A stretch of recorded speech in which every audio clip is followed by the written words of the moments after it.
가족 여러분 그동안 안녕하셨습니까? 오늘 저는 사랑 특별함의 이유라고 하는 제목으로 말씀을 드리려고 합니다. 우리가 잘 아는 누가복음 15장의 말씀을 잠깐 읽어보겠습니다. 1절부터입니다. 모든 세리와 죄인들이 말씀을 들으러 가까이 나아오니 바리새인과 서기관들이 수군거려 이르되 이 사람이 죄인을 영접하고 음식을 같이 먹는다 하더라. 여기 바리새인과 서기관들은 죄인을 영접하고 죄인이라고 말하고 있습니다. 그런데 그 똑같은 대상을 15장 3절에는 예수님께서 어떻게 다르게 생각하시는지가 기록되어 있습니다. 예수께서 그에게 비유로 이르시되 그들에게 너희 중에 어떤 사람이 양 100마리가 있는데 그중 하나를 잃으며 99마리를 들에 두고 그 잃은 것을 찾아내기까지 찾아다니지 아니하겠느냐? 또 찾아낸즉 즐거워 어깨에 메고 집에 와서 그 벗과 이웃을 불러 모으고 말하되 나와 함께 즐기자. 나의 잃은 양을 찾아내었노라 하리라. 내가 너희에게 이르노니 이와 같이 죄인 한 사람이 회개하면 하늘에서는 회개할 것 없는 의인 99으로 말미암아 기뻐하는 것보다 더하리라. 오늘 이 본문은 아마 가장 잘 알려진 예수님의 비유 가운데 하나입니다. 잃은 양의 비유죠. 그런데 이 비유를 예수님이 말씀하신 그 이유가 1절과 2절에 기록되어 있습니다.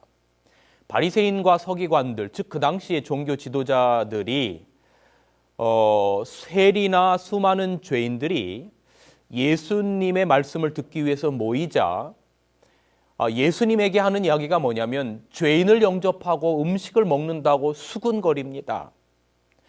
그때 예수님이 한 사람의 가치에 대하여 설명하지요. 한 마리 잃은 양을 찾기 위해 목숨을 거는 목자에 대한 이야기를 하는 것입니다. 근데 여러분 이 이야기가 경제 논리로 맞지 않아요. 여러분 한번 생각해 보세요. 한 마리 양을 찾기 위해서 목자는 목숨을 걸어요. 그리고 돌아와서 동네 잔치를 벌이는데 아마 경제 논리로만 따진다면 그 동네 사람들에게 베푸는 그 잔치값이 찾은 양값보다도 더 많이 들 겁니다. 바리새인들의 눈에는 그저 한 명의 죄인으로 보였던 것이 예수님의 눈에는 똑같은 대상인데 목숨을 걸 만한 가치가 있는 생명으로 본 거죠. 이 차이가 뭘까요? 오늘 그 말씀을 드리려고 하는 것입니다. 제가 아는 어느 한 목사님이 아주 훌륭하신 어른 목사님이십니다. 그런데 그 목사님이 학교 다닐 때 아마 중고생 때쯤 됩니다. 제가 들은 이야기인데 원주 쪽에서 학교를 다니셨는데 이 원주 학교에서 이 무슨 특별한 행사가 있어서 거리를 학생들이 모여서 퍼레이드를 하는 것입니다. 그런데 이 퍼레이드가 다 끝나고 나고 이제 다 학생들이 집으로 돌아갔는데 그때 이 키가 작은 이 목사님의 아버지가 그러더래요. 야, 내가 제일 멋있더라. 내가 제일 잘 보이더라. 여러분, 남들에게는 보이지 않는 키가 부모에게는 크게 보이는 이유가 무엇일까요? 제가 간혹 이렇게 설교를 하다가 분위기를 좀 이렇게 재밌게 하려고 제 눈 작은 이야기를 합니다. 제 눈이 작다 이런 이야기를 제가 우스갯소리로 많이 하는데 근데 어느 날 제 그 설교를 들으신 저희 부모님이 저한테 하는 이야기가 아들, 네가 눈이 뭐가 작다 그래? 저한테 그럽니다. 여러분, 남들의 눈에는 작게 보이는 눈이 왜 우리 부모님의 눈에는 작게 보이지 않을까요? 평범함이 특별함으로 보이게 하는 것이 무엇일까요? 길에서 매일 만나는 수많은 사람들이 있습니다. 기차역이나 혹은 이 비행기를 기다리면서 공항에서나 많은 사람들이 있는 그곳에 제가 우두커니 앉아서 그 사람들을 그냥 물끄러미 바라볼 때가 있어요. 수많은 사람들이 오갑니다. 정말 저 사람들이 세상에 있어야 하는 사람들인가? 여러분, 한 사람을 관계를 끊고 그냥 하나의 물질로 봐서 자세히 보면 사람에게서 좋은 것이 나오는 게 별로 없어요. 코와 입에서 배기가스가 나오고 공기를 오염시킵니다. 어떤 사람은 또 담배 연기까지 뿜어대요. 사람들이 모인 곳에 좋은 것이 나오지 않습니다. 화장실을 들락날락하고 말이죠. 그래서 오늘날 지구의 공기나 수질을 오염시키는 것이 사람입니다. 사람은 사실 어쩌면 이 자연에서, 세상에서 귀찮은 존재인지도 몰라요. 사람이 있는 곳에 문제가 생깁니다. 그런데 저 사람들에게 무슨 가치가 있을까? 제가 아침에 저희 아이들을 이제 학교에다 데려다 주러 이렇게 가면 수많은 중고등학교 학생들이 그 학교로 갑니다. 다 교복을 입혀놔서 다 거기서 거기입니다. 그런데 저 많은 학생들에게 무슨 가치가 있을까? 그런데 여러분, 길에 그렇게 많이 오가는 사람들 혹은 그 학생들의 한 사람 한 사람의 가치를 알려면 그 존재를, 그 사람을 존재케 한 어머니에게 그 한 사람의 가치를 물어보시기 바랍니다. 온 천하와도 이 자식과는 바꿀 수 없는 가치를 지닌 존재들입니다. 지금 이 이야기를 하나님이 하시는 겁니다. 바리새인들에게는 그저 평범했던, 아니 그거보다 못했던 죄인으로 보였던 그 한 사람이 목자인 예수님에게는 목숨을 걸고 구원해야 할 자식으로 보시는 거죠. 이 차이가 무엇일까요? 제가 지금은 키가 그냥 글쎄요, 평범한 것보다 좀 작나? 제 키가 한 170 정도 되니까요. 몸무게는 한 62kg 정도 됩니다. 근데 제가 태어날 때 4.2kg로 태어났대요. 그래서 저희 어머니는 좀 체구가 작으신 분인데 저희 어머니가 저를 첫 아들인데 첫 자식인데 낳다가 죽을 뻔했대요. 집에서 낳는데. 여러분, 어머니가 자식을 낳을 때 죽을 각오를 하고 낳습니다. 지금이야 병원이 워낙 발달했지만 옛날에는 아이를 낳으러 갈 때 신발을 거꾸로 놓고 들어갔다며요. 생명을 탄생시키는 사랑은 죽음을 각오해야 합니다. 그래서 죽음을 각오하고 탄생시킨 그 자식의 생명이 위태로워지면 부모는 자기 목숨과 바꿀 각오를 하는 것입니다. 그래서 아무리 순해 보이는 사람도 악독하게 만들려면 그 자식을 위험하게 만들면 됩니다. 호랑이보다도 무섭게 변하지요. 어떤 한 자식이 하도 말을 안 들어요. 그래서 어느 분이 저한테 상담을 와서, 목사님, 제 아이가 지금 중학교 2학년인데 북한에서 김정은도 무서워서 못 내려온다는 중2입니다. 하도 말을 안 들어가지고 내가 이놈을 낳고도 미역국을 먹었나 싶습니다. 그래요. 그래서 제가 이렇게 물어봤어요. 그래요? 그러면 우리 집사님의 자녀보다 더 말 잘 듣고 착하고 공부 잘하는 자식하고 바꾸시라면 바꾸시겠습니까? 제가 지금까지 이 질문을 설교 집회를 하는 데마다 가서 많이 물어봤는데 단 한 명도 바꾸겠다는 부모를 본 적이 없습니다. 여러분, 무엇이 이렇게 한 사람을 평범함에서 특별하게 만드냐면 그것이 바로 사랑입니다. 그게 관계입니다. 오늘 잃은 양의 비유가 그 이야기입니다. 바리새인들은 그저 한 명의 가치 없는 죄인인 존재가 왜 예수님의 눈에는 목숨을 걸고도 아깝지 않은 존재가 될까요? 왜 경제 논리를 다 파괴하면서까지도 그 양 한 마리를 찾고 동네 잔치를 벌여야 되는 존재가 왜 될까요? 그것이 바로 사랑 때문이라는 것입니다. 여러분, 성경의 이야기는 여러 사람을 위한 책이 아니고 이것은 바로 여러분 한 사람을 위한 책입니다.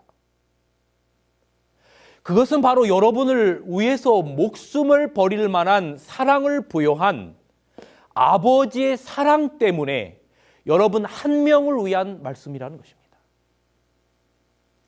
여러분, 요한복음 4장에 보면 삶의 이유를 상실한 한 여인을 만나기 위해서 많은 위험을 무릅쓰고 수가성으로 가시는 예수님을 그리고 있습니다.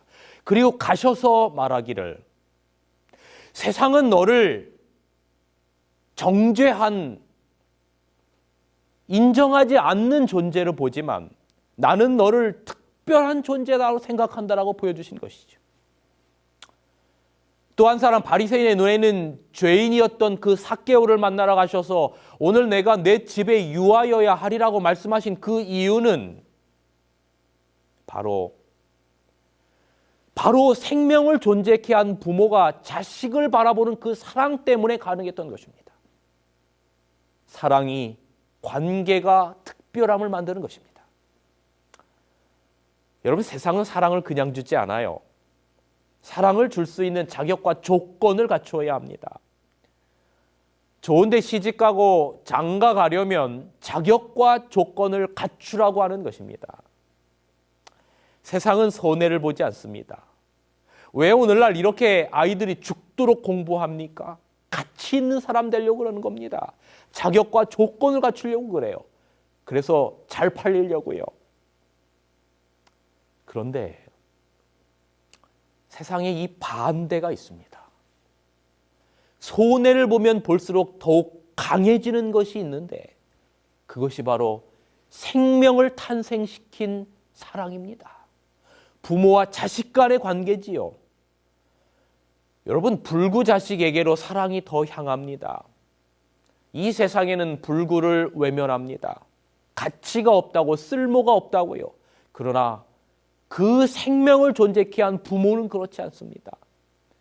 더 큰 사랑과 관심과 애정이 그리로 가는 겁니다. 예수님이 버려진 사람을 위해서 그렇게 찾아다닌 이유는 바로 그 사랑 때문이었던 것이지요. 사랑이 평범함을 특별함으로 만드는 것입니다. 여러분, 창세기 1장에는 하나님의 창조의 사랑이 기록되어 있습니다.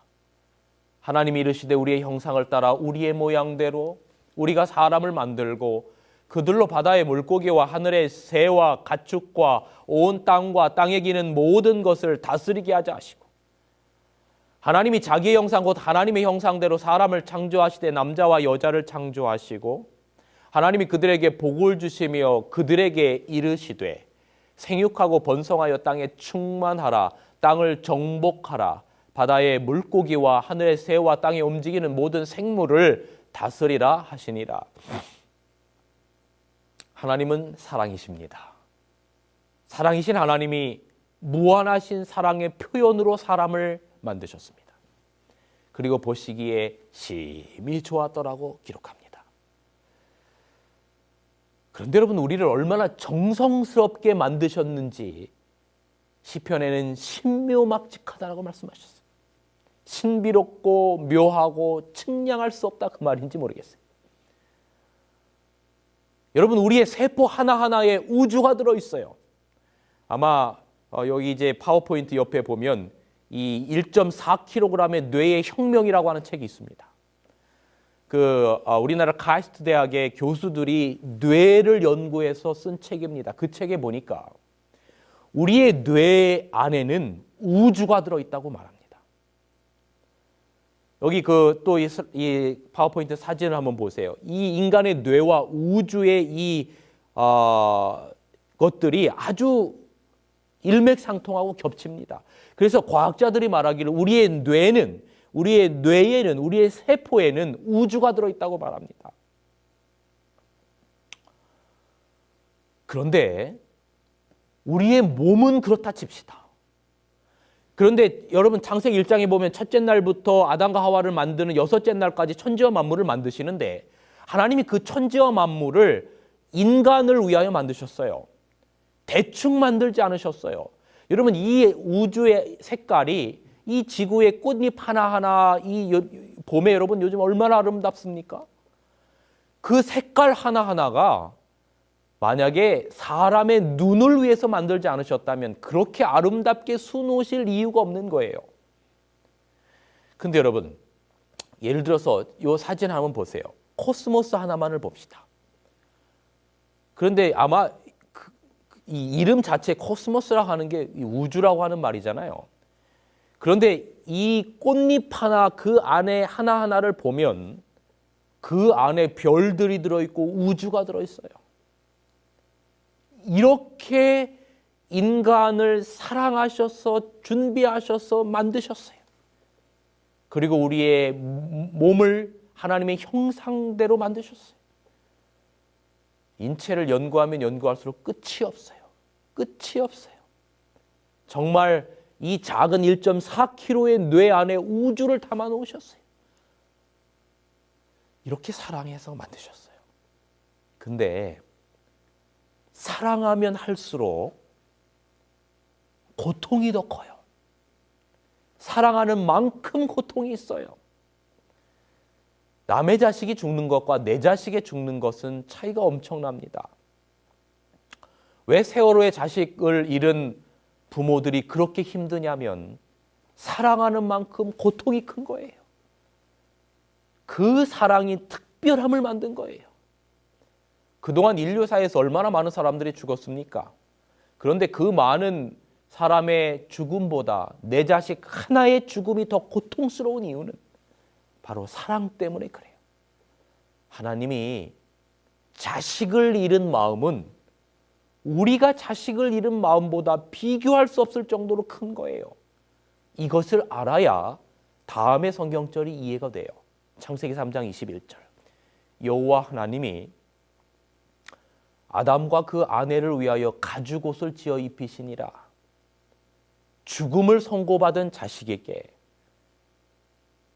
선악과를 먹고 죽음을 선고받은 자식에게 아버지가 무엇라 말하겠습니까? 무슨 설명을 하겠어요? 만약에 여러분의 자식이 죽음을 선고받았어요. 뭐 병으로든지 여러 가지 이유로든지. 여러분 그 자식에게 무엇라 말하겠어요? 하나님의 고통으로 이 문제를 바라보셔야 합니다. 하나님이 어린아이 같은 아담과 하와가 선악과를 먹고 죽게 되었을 때 무엇라 설명할 수 있겠어요? 그냥 아무 말 없이 자신의 목숨을 내어주는 거예요. 그게 가죽옷이에요. 아들 예수 그리스도의 목숨이에요. 아무 말 않고 사랑의 대상인 여러분을 위하여 독자를 주시는 아버지의 마음으로 창세기 3장 21절의 내용을 바라보셔야 합니다. 제가 옛날 신학교 시절에 읽었던 사형수 어머니가 부르는 통곡의 노래라고 하는 책이 있습니다. 그 안에는 이 사형수를 자식으로 둔 부모들의 심정을 기록한 책입니다. 지금도 잊지 못하는 한 살인범 양정수라고 하는 살인범이 있는데 그 어머니가 그 아들을 구명하기 위하여 노력한 그 내용들을 기록한 책입니다. 양정수는 11명의 자식의 가운데 막내 아들로 태어났습니다. 어머니는 40이 넘어서 늦둥이로 얻은 그 귀한 아들을 귀하게 여겼습니다. 그런데 이 아들이 사형수가 되었어요. 그러자 어머니가 견디지를 못하는 거예요. 그러면서 그 책에는 이렇게 기록해요. 내가 어렸을 때 머리를 다쳤는데 그게 잘못되어 죄를 지었지 네가 죄 지을 아이가 아니야.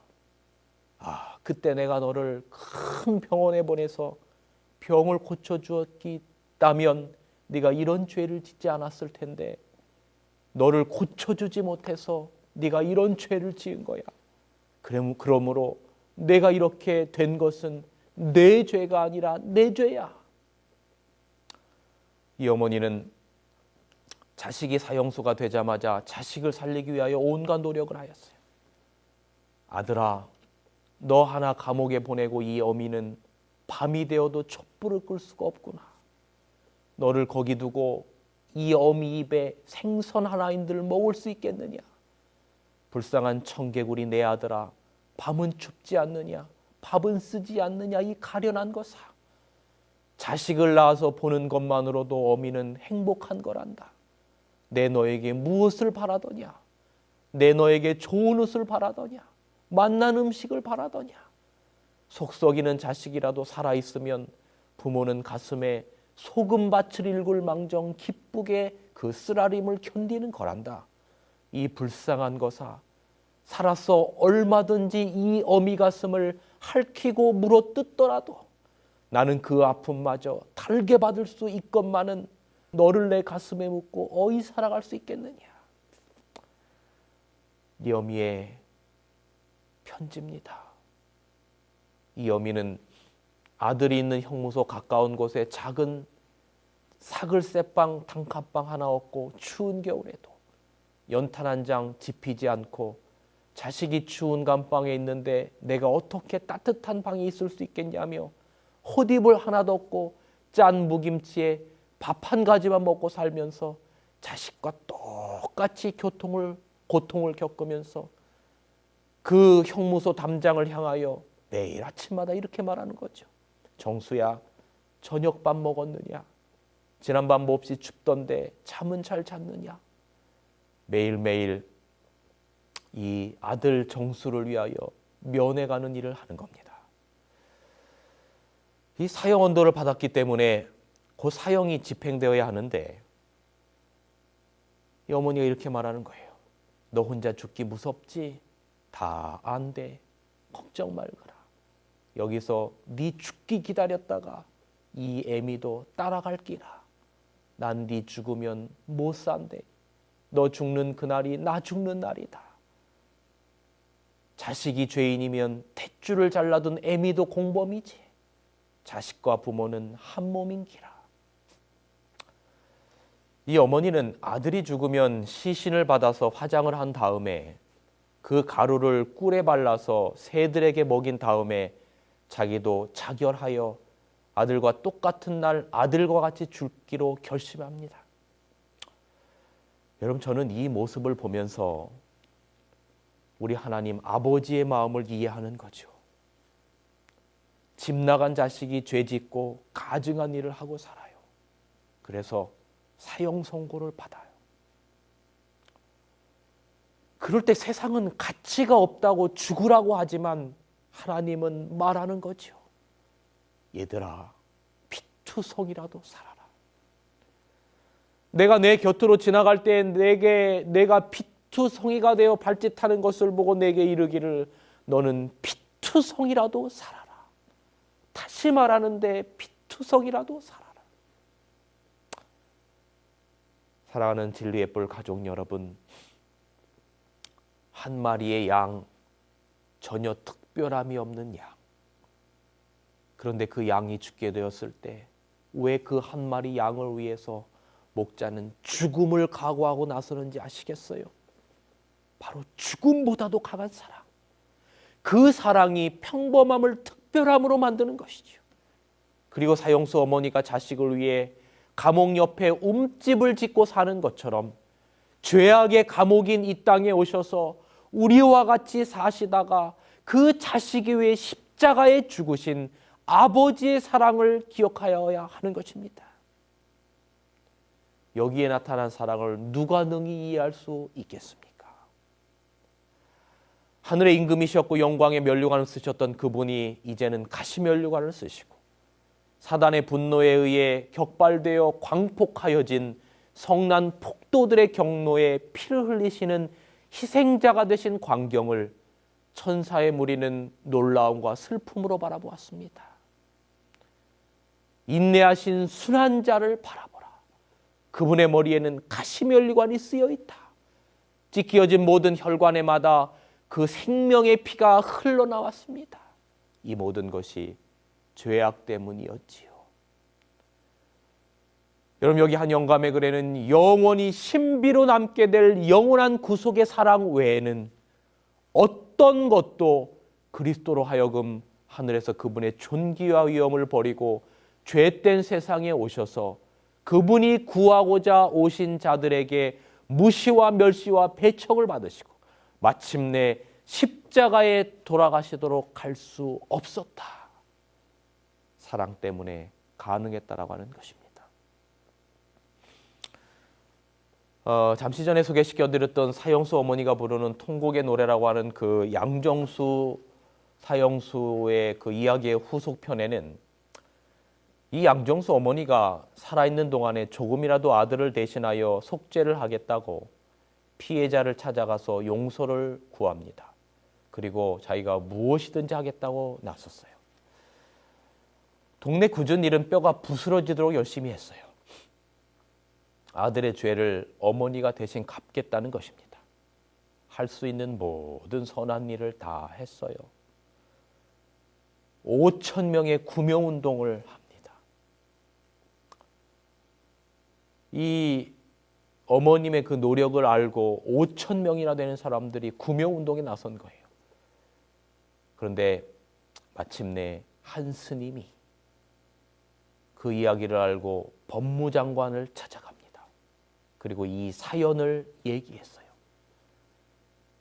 양정수를 사형하면 어머니가 그날 같이 죽게 된다라고 하는 걸 이야기한 겁니다. 법무장관 이야기를 듣고 나한테도 노모가 계십니다. 어떻게 노인을 그렇게 돌아가시게 하실 수가 있겠습니까? 내가 형을 감하지는 못하지만 사형만은 연기시켜 주겠습니다.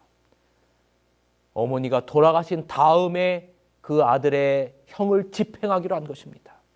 어머니가 살아있는 동안은 아들도 살아있도록 한 겁니다.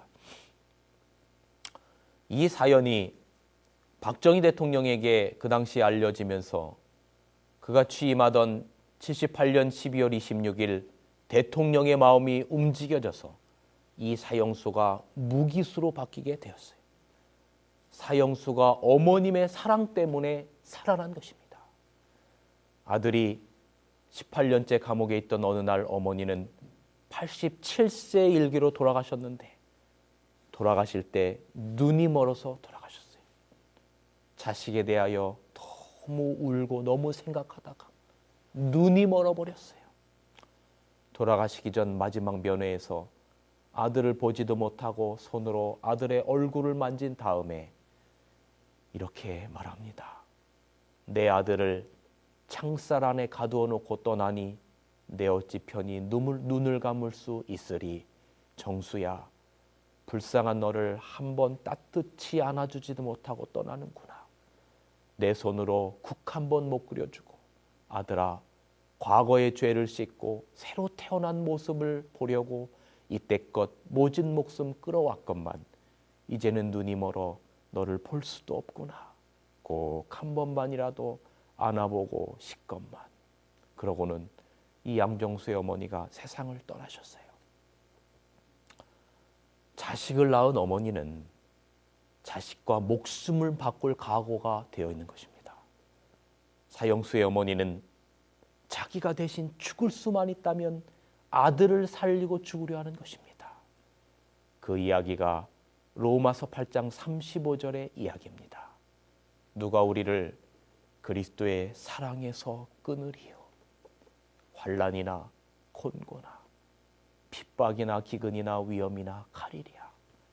그러나 이 모든 일에 우리를 사랑하시는 이로 말미암아 우리가 넉넉히 이기느니라. 내가 확신하노니 사망이나 다른 아무 피조물이라도 우리를 우리 주 예수 그리스도 안에 있는 하나님의 사랑에서 끊을 수 없느니라. 여러분, 인간을 낳은 책임 때문에 이 땅에 오신 예수님의 모습입니다. 예수님이 십자가에 달리실 때 당한 극한 고통이 이 땅의 생명을 탄생시킨 책임을 지러 이 땅에 오신 것입니다. 여러분, 자식 잘못한 것을 부모가 빌어서 사형수에서 무기수로 바꾸게 만드는 그 어머님의 사랑, 자식 때문에 어머니가 빌다가 고난당한 그 사랑. 여러분, 예수님이 십자가에 돌아가실 때 옷이 벗겨져서 죽으셨는데, 인간이 죄를 지었을 때 하나님의 옷이 벗겨졌어요. 하나님이 자식 낳은 책임 때문에 망신당하여 돌아가신 거예요. 인간 때문에 우주 앞에 망신당하신 하나님입니다. 가시관이 이마를 찔렀어요. 그 가시가 인간의 죄 때문에 생긴 겁니다. 자식이 잘못하면 부모의 이마가 찢어지는 그런 고리 쑤시는 고통을 당하는 거예요. 예수님이 겟세마네에서 기도드릴 때 얼마나 애를 썼는지 땀이 핏방울이 되어 떨어지셨어요. 그 피가 무엇인 줄 아세요? 그 땀이 무슨 땀인 줄 아십니까? 창세기에 보면 아담과 하와가 죄를 짓고 내가 땀을 흘리고 수고하여야 먹으리라고 말했어요. 인간을 위해 땀을 흘리신 바로 그 땀은 온 인류가 흘려야 될 땀이었고 온 인류가 찢겨야 될 피였던 것이죠. 예수님이 우리가 찢기고 우리가 흘려야 될 땀과 피를 십자가에서 생명난 책임을 지시고 가슴이 터져서 돌아가신 겁니다. 인간난 책임을 그분이 십자가에서 지신 겁니다. 여러분, 우리가 십자가에 모든 것을 내려놓을 때 거기에 진정한 평화와 휴식이 있는 겁니다. 십자가 아래 우리의 진정한 안식이 있고 평화가 있고 진정한 용서와 휴식이 있어요. 여러분이 특별한 것은 바로 생명을 주신 주님의 사랑 때문입니다. 여기 한 책에 보면 이렇게 기록합니다. 생명이나 사망이나 높음이나 깊음도 우리를 그리스도 예수 안에 있는 하나님의 사랑에서 끊을 수 없는 것은 우리가 그분을 매우 단단히 붙잡았기 때문이 아니라 당신께서 우리를 매우 단단히 붙잡으셨기 때문이다. 또 이런 글이 있습니다. 하나님은 모든 자비의 근원이시다. 그분의 이름은 자비롭고 은혜롭고 이시다. 그분은 우리를 우리의 가치에 의해 취급하지 않으신다. 우리가 당신의 사랑을 받을 가치가 있는지를 묻지 아니하시고 우리를 가치 있게 해주기 위하여 당신의 풍성한 사랑을 부어주신다. 여러분, 그렇습니다. 오늘 여러분이 이 세상의 그 많은 사람들 가운데 한 명이 아니라 왜 주님의 눈에 목숨을 버릴 만한 가치 있는 한 사람인지를 깨달으셨습니까?